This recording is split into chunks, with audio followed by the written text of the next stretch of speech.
It started on a Monday that didn't feel like one. The kind where the air feels half asleep, and the coffee machine takes longer than usual to warm up. I'd been at the small design firm for 3 months. Just long enough to know where the creaky floorboard was, but not long enough to feel like I belonged. She was the boss. Everyone called her Miss Hale, except when they whispered her first name in stories they thought she couldn't hear. She wasn't loud about being in charge. She just was. The kind of woman who didn't need to raise her voice, she only had to pause, and everyone stilled.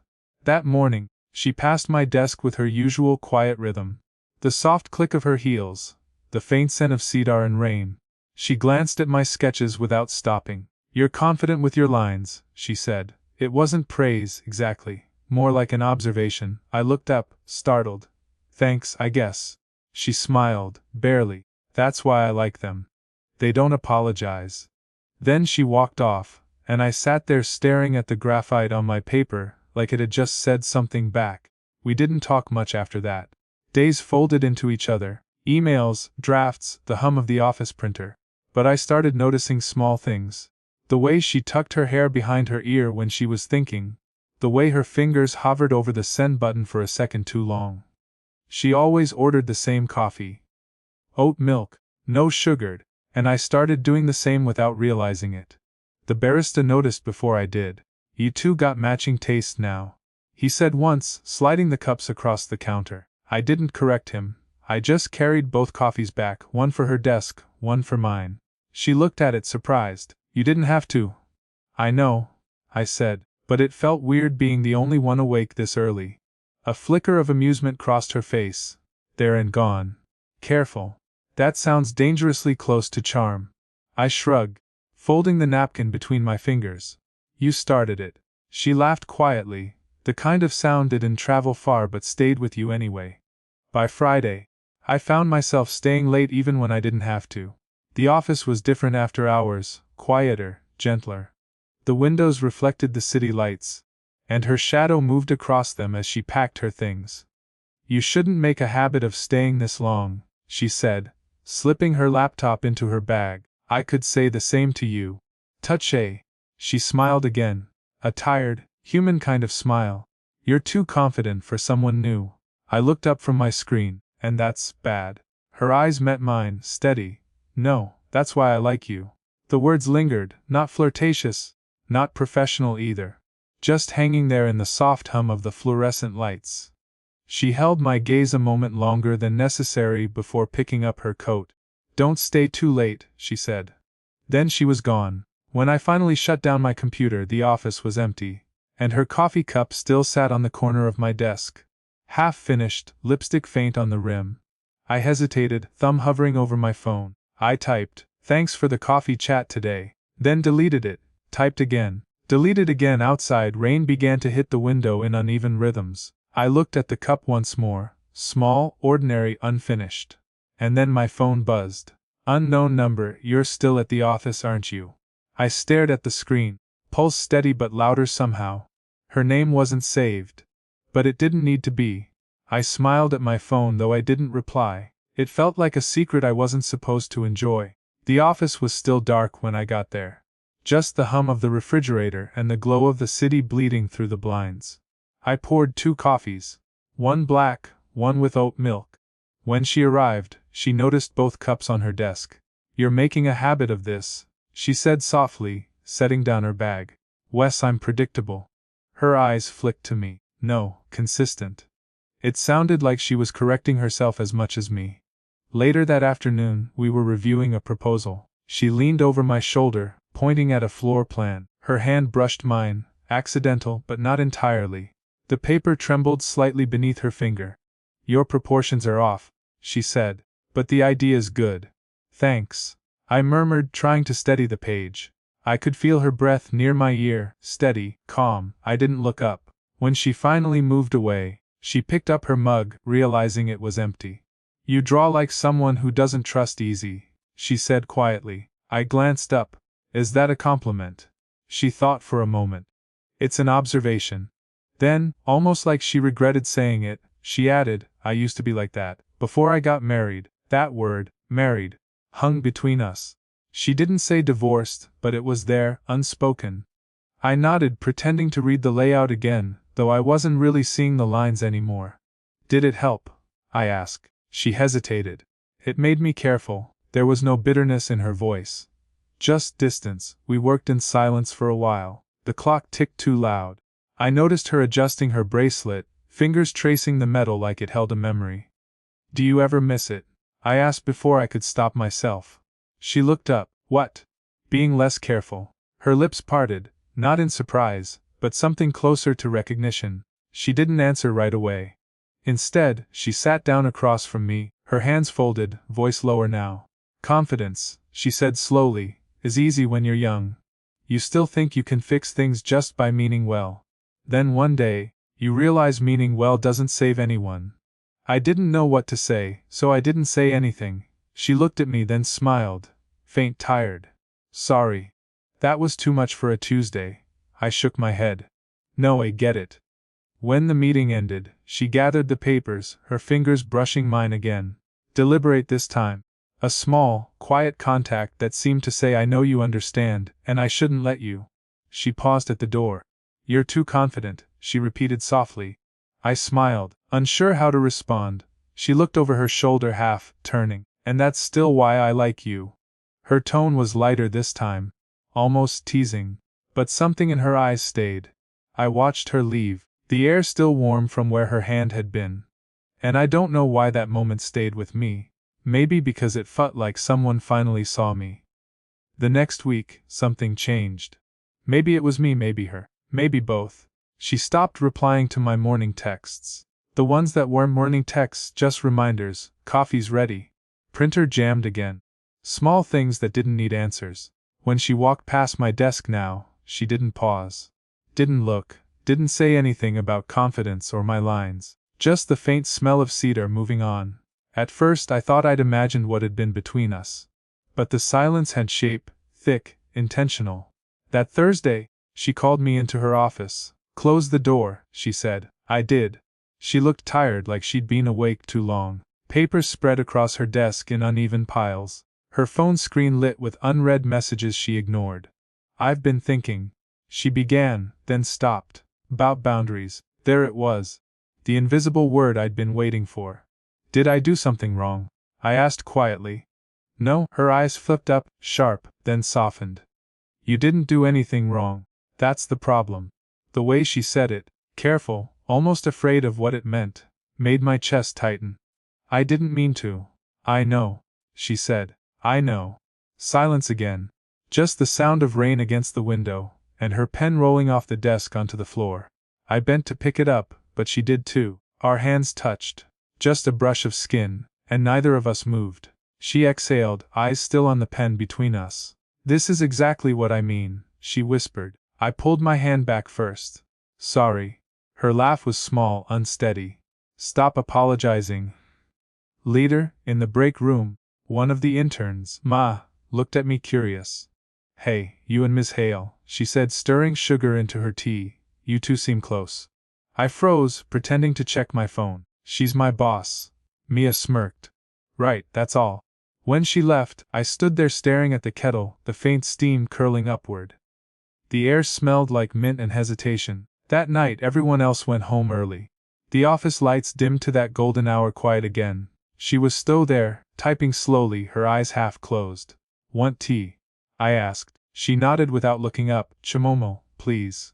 I made 2 cups, set hers beside her hand. Thank you, she murmured. Her fingers brushed mine again. Deliberate. This time slower. For a second, she didn't pull away. Neither did I. The hum of the computer, the ticking the clock, the faint rain outside, all louder than our breathing. Her voice came out barely above a whisper. You make it hard to keep things simple. I wanted to say then stop trying to, but I didn't. Instead, I said, maybe things aren't supposed to be simple. Her gaze lifted then. Direct, searching. The kind that asks a question without speaking it. For a heartbeat, I thought she might lean in. The space between us felt thin, fragile, alive. Then the printer started, some forgotten job coming to life. Paper feeding through, loud and clumsy. She blinked, stepped back, and that invisible thread snapped. Good night, she said softly, gathering her things. And as she left, the warmth of her hand stayed on mine like a secret I wasn't supposed to keep. It was Friday again. The kind of day that felt longer than it should. The rain hadn't stopped since morning, and by the time everyone left the office, the sky looked bruised. She was still there, of course. Always the last one out. I lingered near the door, pretending to check something on my phone. "Do you need a ride?" I asked finally. She hesitated, eyes narrowing slightly. "You offering as an employee or a friend?" I didn't know how to answer that. "Just offering," I said. She studied me for a long second, then nodded. "All right, just this once." The drive was quiet. The wipers kept time, the air thick with faint new car smell that didn't belong to either of us. She looked out the window most of the way, her face caught in the blur of passing streetlights. At a red light she finally spoke. "You're quiet tonight, so are you." She smiled faintly. "I'm always quiet." We pulled up outside her building, a small apartment complex near the river. She didn't get out right away. Just sat there, fingers tracing the edge of her coffee cup. "Do people ever ask?" I said finally. "Ask what?" "Why you work so late. Why you keep to yourself." Her eyes shifted toward me, slow, deliberate. "They used to." I stopped answering. "Why?" "Because the real answer doesn't change anything." I wanted to ask what the real answer was, but I could feel the wall in her voice. "Instead," I said, "I don't think people stop caring just because they stop asking." She turned fully then, meeting my gaze. "You shouldn't care this much, Daniel." "I don't know how not to." The silence that followed wasn't cold. It was something worse, familiar, heavy. She exhaled slowly. "You remind me of someone I used to know. He was about your age. Thought the world could be rebuilt with good intentions. Was he wrong? He was naive. Maybe those are the same thing." Her lips curved, sad and soft. "You really think that?" I nodded. "Sometimes it's the only thing worth being." She looked away again, out the rain-streaked window. "You don't understand," she murmured. "If I let this, whatever this is, go any further, I become the woman people whisper about. The one who should have known better." Her voice broke slightly on should have. I didn't move closer. I didn't say anything. But she must have felt what I wanted to. The impossible pull across that small space. When she finally turned back, her eyes were shining in the dim light.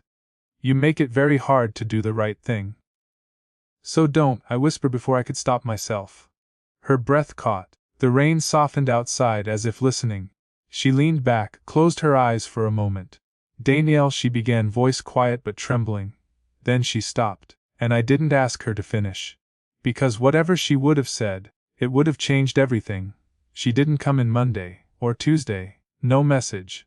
No explanation. Just her office light off, blinds closed, chair empty. At first, I thought she was sick. Then I checked the shared calendar, personal leave. One line, no return date. The office felt wrong without her. Too bright, too noisy. People laughed louder, typed faster. I kept waiting for her voice. That calm tone cutting through the chaos. But it never came. By Wednesday I stopped bringing 2 coffees. By Thursday, I stopped pretending I wasn't checking my phone every few minutes. When she finally returned the next week, she looked different. Not physically. Her hair still pinned neatly, her lipstick still muted red, but something behind her eyes had gone quiet. "Welcome back," I said too softly. She nodded once. "Thank you." Then went straight to her office. Door closed. I tried to focus on my designs, but I could feel her presence, and her distance, like static. At lunch, I almost knocked on her door. My hand even lifted. But through the frosted glass, I saw a shadow, hers. Holding a phone to her ear, her voice was low, warmer, familiar. "Yes, I got your message," she said. Pause. "No. It's fine. He's grown now. I just didn't expect you to call."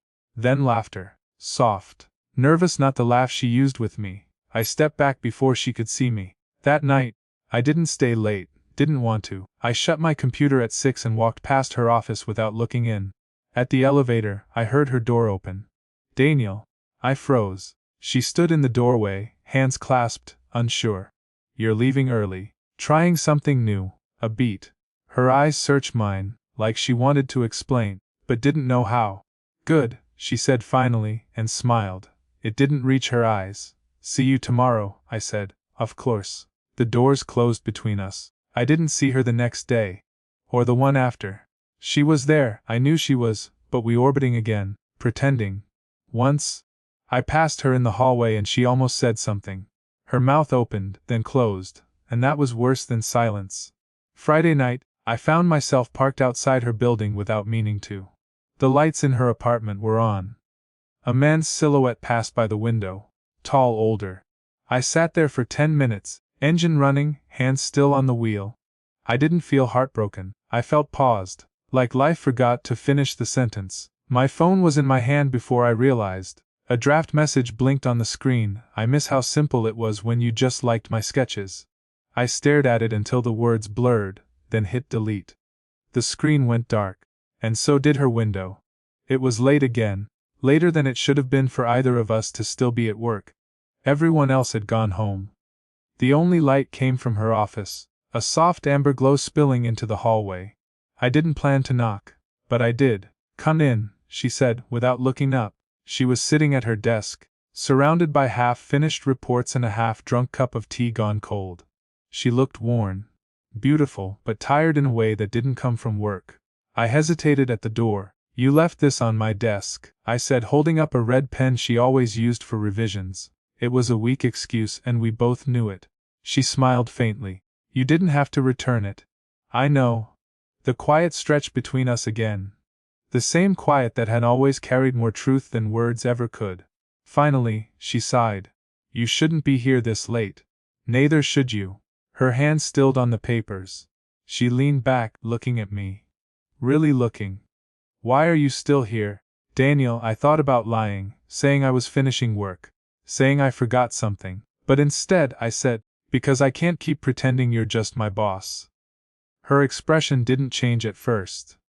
Then her shoulders softened, like she'd been waiting for it, and dreading it. "Daniel," she began, but the word trailed off heavy. "I'm not asking for anything," I said quietly. "I just needed to say it once, out loud, before it eats at me." She stood then slowly, as if every movement cost something. The rain tapped gently against the window. She walked around the desk, close enough that I could smell her perfume, something clean, like linen and cedar. "You think this is easy for me," she said, voice barely above a whisper. "You think I don't feel it." Her hand was trembling slightly as she pushed her hair behind her ear. "I keep telling myself I'm older, I should know better, that this is just attention, kindness, not real." She met my eyes. "But it is real, if I swallowed. It feels like it." She laughed, softly, the kind of laugh that hurts on the way out. "You're too confident." "Still, maybe," I said. "Or maybe I'm just done pretending confidence means not feeling scared." That made her look away, and then back. For a long moment, neither of us moved. The air between us was warm, fragile. One more breath, and the space would close. But she didn't move closer. Instead, she reached out and rested her hand on mine, light, steady. "This doesn't go anywhere," she said. "Not the way you think. But it doesn't disappear either, I know," I whispered. She nodded, exhaling slowly, thumb brushing once across my knuckles, a gesture small enough to deny, but full enough to remember. "Okay," she asked. I nodded. "Okay." And somehow, it felt like goodbye and understanding at once. 6 months later, the office didn't look the same. New interns, new projects. Even the furniture had shifted. As if time had quietly rearranged everything while no one was watching.